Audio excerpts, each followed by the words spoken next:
नमस्कार दोस्तों, कैसे हो आप? आपका बहुत बहुत स्वागत हमारे रेडियन गवर्नमेंट एग्जाम्स के अंदर। तो प्यारे बच्चों, आपके लिए बहुत बेहतरीन क्लास यूपी कांस्टेबल और एसएससी जीडी कांस्टेबल के लिए ये क्लास को आप जल्दी से जल्दी ज्वाइन करें। बहुत बेहतरीन क्लास आपको मिलने वाली है। चलिए, तो प्यारे बच्चों, आज की क्लास का स्क्रीन बोर्ड पर पहला क्वेश्चन देखिए आप।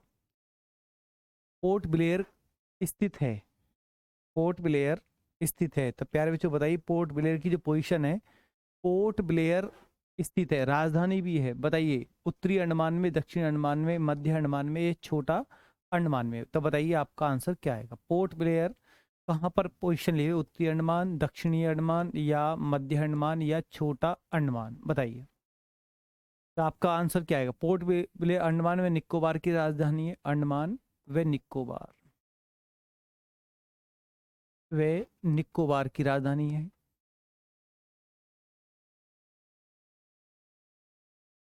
की राजधानी, अगर आज वर्तमान की बात करें तो वर्तमान में केंद्र शासित प्रदेश कितने हैं? वर्तमान में केंद्र शासित प्रदेश, वर्तमान में केंद्र शासित प्रदेश कितने हैं? 8 हैं। कितने हैं प्यारे बच्चों? 8। केंद्र शासित प्रदेशों की संख्या कितनी है? केंद्र शासित प्रदेश कितने हैं प्यारे बच्चों? 8। तो यहाँ पर इसकी पोजीशन आपका दक्षिणी अंडमान, बी ऑप्शन बिल्कुल राइट। चलिए, स्क्रीन बोर्ड पर आपके लिए नेक्स्ट क्वेश्चन आएगा। क्वेश्चन नंबर 3, डेटा शब्द किस शब्द का बहुवचन है? डेटा शब्द किस शब्द का बहुवचन है? आंसर लगा दीजिए। एंटिटीज, वैल्यू, फैक्ट या डेटम?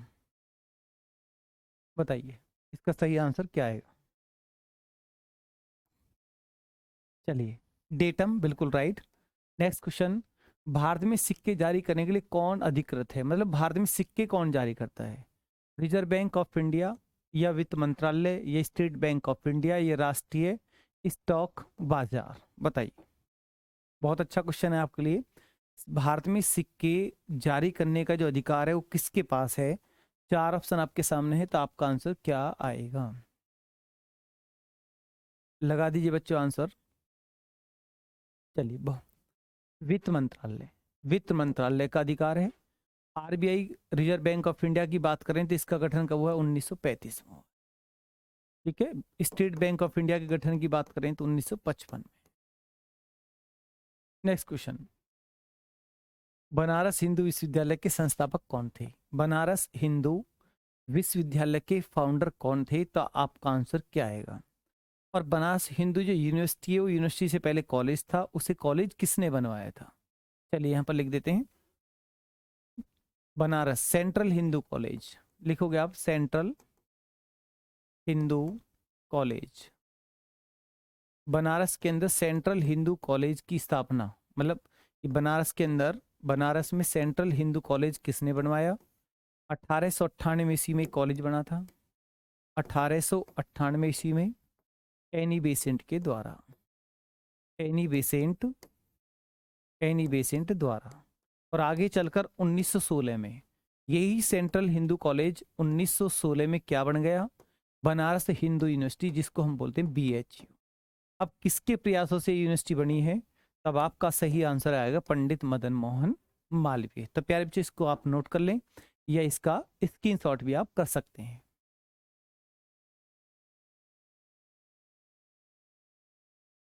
चलिए, इसके बाद नेक्स्ट क्वेश्चन स्क्रीन बोर्ड पर। स्वतंत्र भारत का अंतिम गवर्नर जनरल कौन था? स्वतंत्र भारत का अंतिम गवर्नर जनरल कौन था? सी राजगोपालचारी, राजेंद्र प्रसाद, लॉर्ड माउंटबेटन या लॉर्ड कैनिंग? तो आपका आंसर क्या आएगा? स्वतंत्र भारत का अंतिम गवर्नर जनरल बनने का रिकॉर्ड किसके नाम है? बता दीजिए। तो प्यार, इसका सही आंसर आपका है सी राजगोपालचारी। मतलब स्वतंत्र भारत का प्रथम भारतीय भी कह के पूछेगा तब भी आपको यही लगाना है। लॉर्ड माउंटबेटन की बात करें तो स्वतंत्र भारत का प्रथम, स्वतंत्र भारत, भारत का प्रथम गवर्नर जनरल, गवर्नर जनरल बनने का रिकॉर्ड किसके नाम? तो लॉर्ड माउंटबेटन के नाम। लॉर्ड कैनिंग की बात करें तो भारत का प्रथम वायसराय, भारत का प्रथम वायसराय भारत का प्रथम वायसराय महारानी द्वारा नियुक्त वायसराय बनने का रिकॉर्ड किसके नाम? तो आपको बताना है लॉर्ड कैनिंग। ठीक है। 57 की जो क्रांति हुई, तो 1857 की क्रांति के समय ये क्या थे? गवर्नर जनरल थे। 1858 के अधिनियम के अंतर्गत गवर्नर जनरल को वायसराय का पद दिया गया। तो लॉर्ड कैनिंग 58 में क्या बन गए? वायसराय। ठीक है, चलिए। इसके बाद नेक्स्ट क्वेश्चन स्क्रीन बोर्ड पर, किस एक्ट द्वारा भारत के गवर्नर जनरल को अध्यादेश जारी करने की शक्ति प्रदान की गई? किस एक्ट के अंतर्गत भारत के गवर्नर जनरल को अध्यादेश जारी करने की शक्ति दी गई? Charter act 1833, Indian council act 1861, Indian council act 1892 या इंडियन काउंसिल एक्ट 1909? तो यहाँ पर आपका सही आंसर 1861 आपको लगा देना है। अब यहाँ अध्यादेश जारी वाली बात देखते हैं। यहाँ पर संविधान के दो क्वेश्चन मैं आपसे पूछूंगा। एक तो राष्ट्रपति अध्यादेश जारी कौन से आर्टिकल में करता है? राष्ट्रपति द्वारा अध्यादेश जारी। अब आपको पता होना चाहिए कि अध्यादेश क्या होता है। राष्ट्रपति द्वारा एक अस्थायी कानून पास होता है, उसको अध्यादेश कहते हैं। अध्यादेश जारी राष्ट्रपति कौन से आर्टिकल के अंतर्गत करता है? उस आर्टिकल कौन से नंबर का वो आर्टिकल? अगर यही क्वेश्चन राज्य में राज्यपाल के द्वारा पूछा जाए, राज्यपाल के लिए पूछा जाए कि राज्यपाल, राज्य के अंदर राज्यपाल द्वारा अध्यादेश जारी कौन से आर्टिकल में होता है? आप कमेंट्स में भी लिख सकते हैं कि अध्यादेश जारी दोनों के आर्टिकल कौन कौन से हैं। तो बेहतरीन क्वेश्चन होगा। अगर राष्ट्रपति द्वारा अध्यादेश जारी पूछा जाए तो आपको आर्टिकल नंबर 123 लगाना है, 123। और यही क्वेश्चन राज्यपाल के लिए पूछे तो आर्टिकल नंबर 213 आपको लगा देना है। दोनों ही आर्टिकल आपके लिए मोस्ट वेरी इंपॉर्टेंट है और एग्जाम में बहुत ज़्यादा बार पूछे गए। तो प्यारे बच्चे, आप इनको नोट कर लें या इनका स्क्रीनशॉट भी आप कर सकते हैं। चलिए नेक्स्ट क्वेश्चन आएगा इसके बाद। हंटर कमीशन की रिपोर्ट में किसके किसके विकास पर विशेष जोर दिया गया? ये तो कन्फर्म है कि हंटर कमीशन का जो संबंध है, हंटर कमीशन का संबंध एजुकेशन से है। हंटर कमीशन का संबंध एजुकेशन से है। हंटर कमीशन 1882 में पारित हुआ, मतलब 1882 में कमीशन बना हंटर कमीशन। अगर और थोड़ा पहले की बात करें तो जैसे भारत में पहली बार शिक्षा का, भारत में पहली बार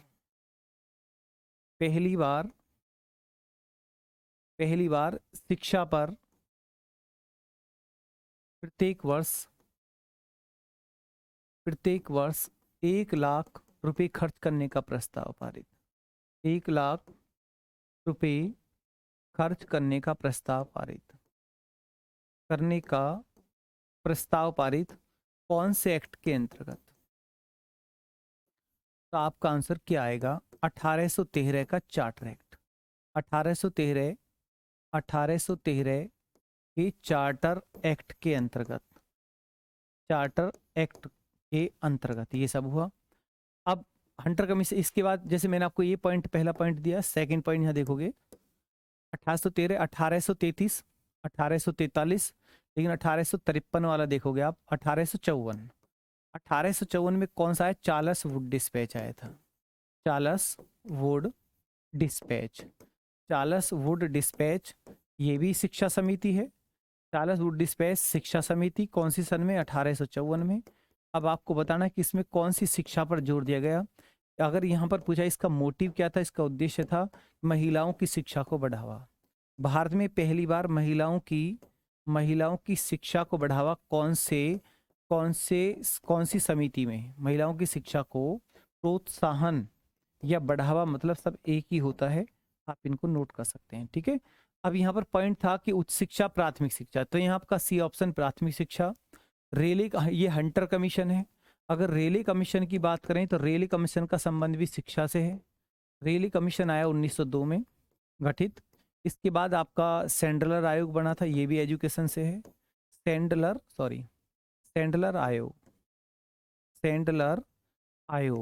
आयोग कौन सी सन में बना? 1917 में। सैंडलर आयोग के अंतर्गत 10+2 कक्षाओं को यूनिवर्सिटी से अलग किया गया और माध्यमिक बोर्ड का गठन किया गया। उसके बाद देखेंगे हार्टोग समिति आई थी।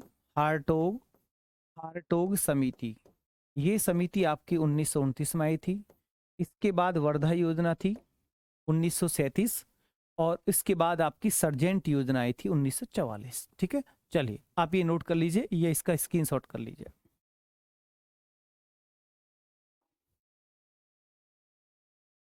अठारह सौ अठहत्तर का वर्नाकुलर प्रेस एक्ट किसने रद्द किया? 1878 का वर्नाक्युलर प्रेस एक्ट, या लॉर्ड रिपन, लिट्टन, डलहौजी या लॉर्ड पॉमस्टन? तो प्यारे बच्चों आपका आंसर क्या आएगा? क्वेश्चन आपसे पूछा वर्नाक्युलर जो प्रेस एक्ट है वो रद्द करने वाला कौन? अगर कहे कि पारित किसने किया, अगर क्वेश्चन है कि पारित किसने किया तो आपको लिट्टन लगाना, देखो मैंने एरो लगाया है। अगर रद्द की बात आ रही तो आपका आंसर आएगा लॉर्ड रिपन, ए ऑप्शन बिल्कुल राइट। डलहौजी की नीति कैसी रही, मैंने आपको पहले पिछली वीडियो में बताया था। डलहौजी की कौन सी पॉलिसी है? राज्य हड़प नीति। राज्य हड़प नीति किस गवर्नर जनरल की रही है? लॉर्ड डलहौजी। ठीक है, लॉर्ड पॉमस्टन के लिए क्वेश्चन है कि 1857 की क्रांति के समय लॉर्ड पॉमस्टन कौन थे? 1857 की क्रांति के समय ब्रिटेन का प्रधानमंत्री कौन था? अगर क्वेश्चन कभी ऐसे आए 57 की क्रांति के समय ब्रिटेन का प्रधानमंत्री कौन था? आंसर है लॉर्ड पॉमस्टन, लॉर्ड पॉमस्टन। तो प्यारे बच्चों आप इसको नोट कर लें, या इसका स्क्रीनशॉट भी आप कर सकते हैं। चलिए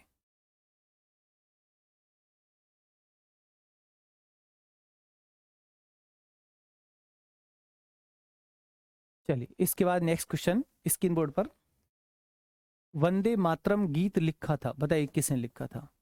रविंद्रनाथ टैगोर, बंकिम चंद्र चटर्जी या नवगोपाल मित्रा या गिरीश चंद्र घोष? बताओ प्यारे बच्चों, वंदे मातरम किसने लिखा है? चार ऑप्शन आपके सामने है, आपका आंसर आना चाहिए कि आपका सही आंसर क्या आएगा। लगा दीजिए आप आंसर। चलिए बी ऑप्शन बिल्कुल राइट है। चलिए नेक्स्ट क्वेश्चन आएगा आपके लिए स्क्रीन बोर्ड पर। भारतीय राजनीति में 1947 के बाद किस महिला ने सर्वाधिक योगदान दिया? अरुणा आसफ अली, कमला रानी सिंह, तारकेश्वरी सिन्हा या राबड़ी देवी? बता दीजिए क्या आएगा क्वेश्चन का आंसर। बहुत बेहतरीन क्वेश्चन है, तो यहाँ पर इसका सही answer Aruna Asaf Ali, A option बिल्कुल राइट। चलिए नेक्स्ट, झंडा गीत किसने लिखा? रविंद्रनाथ टैगोर, बंकिम चंद्र चटर्जी या श्यामालाल गुप्त पार्षद या इनमें से कोई नहीं? बताइए झंडा गीत किसने लिखा? तो प्यारे बच्चों आपका आंसर क्या आएगा? झंडा गीत किसने लिखा? तो यहाँ पर आपका सही आंसर श्यामालाल गुप्त पार्षद, सी ऑप्शन बिल्कुल आपका राइट है। नेक्स्ट क्वेश्चन, खिलाफत आंदोलन का आरंभ किया था? खिलाफत आंदोलन कौन सी सन में चला? 1919 में। और खिलाफत आंदोलन में गांधी जी ने साथ दिया हिंदू मुस्लिम एकता को बढ़ावा देने के लिए। अब यहाँ पर है कि फखरुद्दीन अली अहमद या मोहम्मद अली जिन्ना या अबुल कलाम आज़ाद या अली बंधुओं ने? बता दीजिए। बेहतरीन क्वेश्चन है, कई बार एग्जाम में पूछा गया है और एग्जाम में पूछा हुआ आया हुआ क्वेश्चन है आपके लिए, प्रीवियस क्वेश्चन है। तो आप यहाँ पर आपका सही आंसर क्या आएगा? अली बंधु ने, डी ऑप्शन बिल्कुल राइट। चलिए 27 दिसंबर 1911 में पहली बार जनगण मन कहाँ पर गाया गया? बताइए आप। बम्बई, लखनऊ, कोलकाता या साबरमती? तो प्यारे बच्चों आपका आंसर क्या आएगा? क्वेश्चन नंबर आपके लिए 13 है, बताइए आंसर आना चाहिए। बहुत अच्छा क्वेश्चन है, आपका सही आंसर कोलकाता है, सी ऑप्शन बिल्कुल राइट। नेक्स्ट, भारत का राष्ट्रीय ध्वज का डिजाइन किसने तैयार किया? भारत का राष्ट्रीय ध्वज का डिजाइन किसने तैयार किया? तो आपका आंसर क्या आएगा? एनी बेसेंट, मैडम भीकाजी कामा, विजय लक्ष्मी पंडित या सरोजिनी नायडू? बताइए।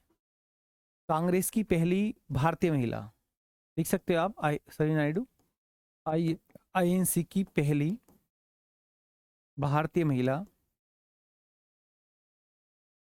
भारतीय महिला अध्यक्ष बनने का रिकॉर्ड किसके नाम है? सरोजिनी नायडू। और प्रथ- भारत में प्रथम राज्यपाल गवर्नर बनने का रिकॉर्ड भी किसके नाम? सरोजिनी नायडू के नाम है। विजय लक्ष्मी पंडित। यूएनओ महासभा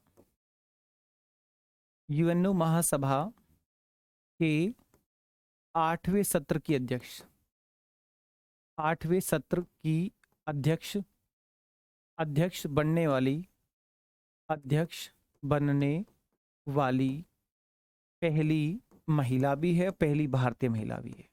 पहली महिला, पहली महिला, ठीक है। तो आपको लगा पहली महिला कौन बनी थी? विजय लक्ष्मी पंडित, और भारत की तरफ से इनको ही अवसर मिला था। लेकिन अब यूएनओ महासभा का कौन सा सेशन चल रहा है? 78। 78वें सेशन के अध्यक्ष कौन है? डेनिस फ्रांसिस हैं, त्रिनाद वे टोबैगो से बिलोंग करते हैं। और यहाँ पर मैडम जी भीका जी कामा, बी ऑप्शन आपका बिल्कुल राइट। एनी बेसेंट के बारे में आपको पता है कि एनी बेसेंट आयरिश मूल की महिला है। 1893 में इंडिया आई, 1898 में सेंट्रल हिंदू कॉलेज बनारस में बनाया, और 1907 में एनी बेसेंट थियोसॉफिकल सोसाइटी की अध्यक्ष बनी।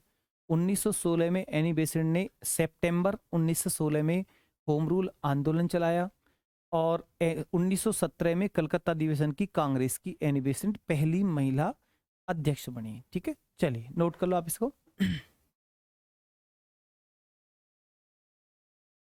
भारत का राष्ट्रीय पंचांग किस संवत पर आधारित है?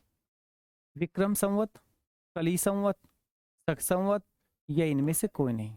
बता दीजिए प्यारे बच्चों, आंसर क्या आएगा? तो यहाँ पर आपका सही आंसर शक संवत। शक संवत किसने चलवाया? अगर कभी क्वेश्चन आपसे पूछा जाए किसने चलवाया, अब आपका आंसर क्या आएगा? शक संवत किसने चलवाया? तो आपको बताएं राजा कनिष्क ने। राजा कनिष्क ने 78 ईस्वी में, राजा कनिष्क ने शक संवत को चलवाया है 78 ईस्वी। राजा कनिष्क कौन से वंश के राजा हैं? राजा कनिष्क कुषाण वंश से अपना संबंध रखते हैं। कुषाण वंश का महानतम राजा है, कुषाण वंश का महानतम राजा। तभी क्वेश्चन आए तो आपका आंसर क्या आएगा? राजा कनिष्क। चौथी बौद्ध संगति भी किसकी देन है? राजा कनिष्क। चौथी बौद्ध संगति किसने कराई है? चौथी बौद्ध संगति भी किसकी देन है? राजा कनिष्क। ठीक है, तो प्यारे बच्चों आप इसको नोट कर लें या इसका स्क्रीनशॉट कर लें। चरक चिकित्सक भी राजा कनिष्क के दरबार में थे। वसुमित्र, असघोष, नागार्जुन और पार्श्व भी किनके समकालीन है? राजा कनिष्क के समकालीन है। चलिए नेक्स्ट क्वेश्चन। प्रथम भारतीय नोबेल अवार्ड विजेता कौन है?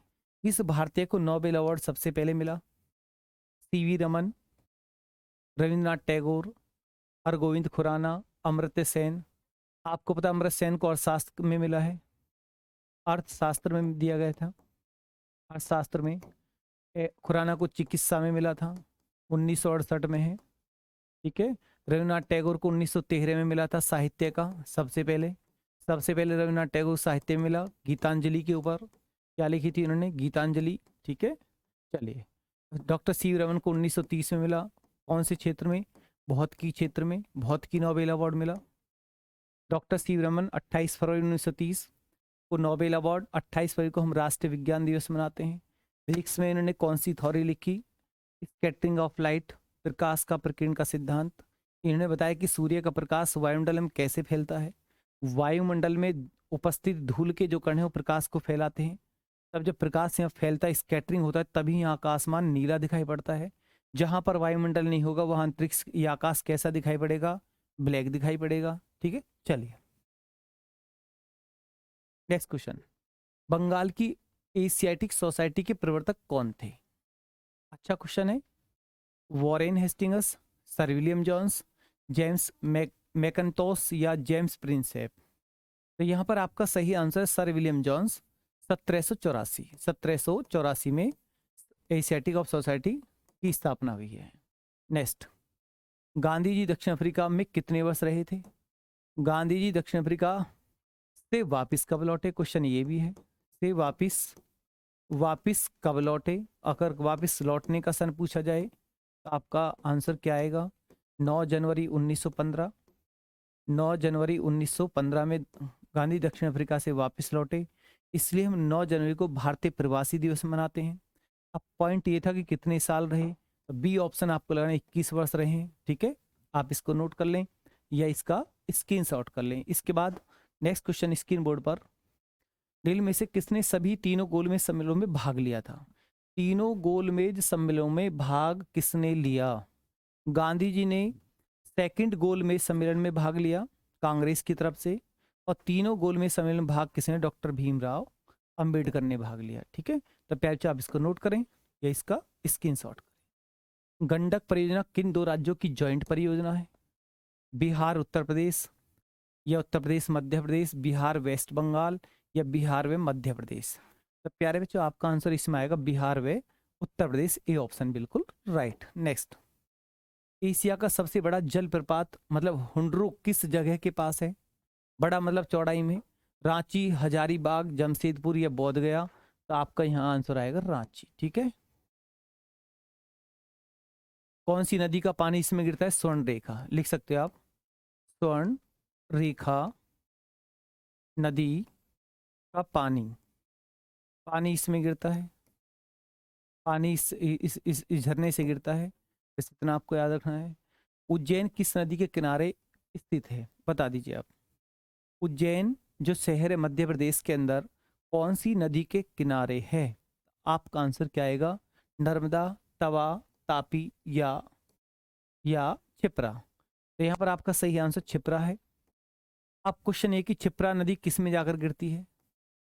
सपोज करो ये क्षिप्रा नदी है, इस नदी को गिरना है किस में? चंबल में, चंबल में जाकर गिरती है। क्षिप्रा नदी गिर रही है चंबल में, चंबल गिर रही है चंबल गिर रही है यमुना में, और प्यारे बच्चों यमुना गिर रही है गंगा में, और गंगा जा रही है बंगाल की खाड़ी में, बंगाल की खाड़ी में। आप ऐसे भी याद कर सकते हैं। ठीक है, नोट कर लीजिए। यमुना भारत की सबसे बड़ी सहायक नदी है। यमुना नदी उत्तराखंड के यमुनोत्री से निकलती है। 1350 किलोमीटर का सफर तय करने के बाद यमुना नदी प्रयागराज में गंगा से मिल जाती है। ठीक है, चलिए। हिमालय काटकर एवं बहकर आने वाली नदियां कौन सी हैं? सतलज, सिंधु, गंगा, ब्रह्मपुत्र, सिंधु, सतलज, ब्रह्मपुत्र, सिंधु, गंगा, सतलज, ब्रह्मपुत्र, यमुना? बता दीजिए। बहुत अच्छा क्वेश्चन है। अब इस क्वेश्चन का सीधा मतलब ये भी है कि इन ऑप्शन में वो कौन सी तीन नदी हैं जो एक ही स्थान से निकल के आ रही हैं। ठीक है, क्वेश्चन की यहाँ सिर्फ लैंग्वेज को घुमाया गया है। ब्रह्मपुत्र, सिंधु और सतलज तिब्बत मानसरोवर झील से निकलती हैं, यही क्वेश्चन आपसे पूछ रहा था। आंसर लगा दीजिए आप। हिमालय प्रदेश में स्थित दर्रा, हिमाचल प्रदेश में कौन सा दर्रा पोजीशन लिए हुए है? सिपकिला, जोजिला, नाथुला या जेलेपला? बताइए आप। जेलेपला, तो यहाँ पर आपका सिपकिला बिल्कुल आंसर राइट है। 24 आपको लगा देना है। आर्यों ने भारत में किस दर्रे से होकर प्रवेश किया? ये आज की क्लास का लास्ट क्वेश्चन है। अब क्वेश्चन क्या आ रही है? भारत में कहाँ से आए हैं? कहाँ से आए हैं? तो आपका आंसर क्या आएगा? तो आपको सही आंसर मध्य एशिया लगाना है। आर्य भारत में कहाँ से आए हैं? मध्य एशिया से आए हैं। ठीक है, मध्य एशिया। अब आर्यों को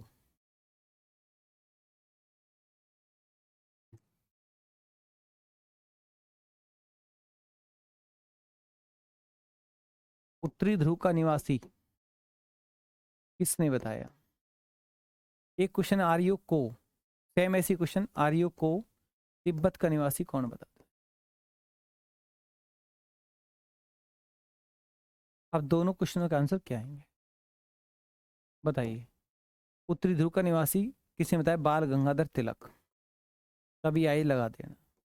तिब्बत का कौन बताते हैं? स्वामी दयानंद सरस्वती। स्वामी दयानंद सरस्वती। ठीक है, प्यारे बच्चे नोट कर लें आप इसे, सरस्वती। अब यहाँ पर आ रही है वैसे वास्तव में कहाँ से है? वास्तविक मध्य एशिया से आए हैं। और ये बात किसने बोली है? मैक्स मूलर ने। किसने बताया है प्यारे बच्चों? मैक्स मूलर द्वारा ये बात बोली गई है। मैक्स मूलर ने क्लियर किया है। अब क्वेश्चन क्या आ रही है? भारत में किस दर्रे से आए? तो खेबर दर्रे से आए हैं, ये आपका आंसर है। ठीक है, तो प्यारे बच्चों ये आज की क्लास का लास्ट क्वेश्चन था। ये क्लास आपको कैसी लगी? क्लास अगर आपको अच्छी लगती है तो क्लास को आप लाइक एंड शेयर जरूर करें। तो प्यारे बच्चों मिलते हैं अब नेक्स्ट क्लास के साथ। धन्यवाद, गुड नाइट।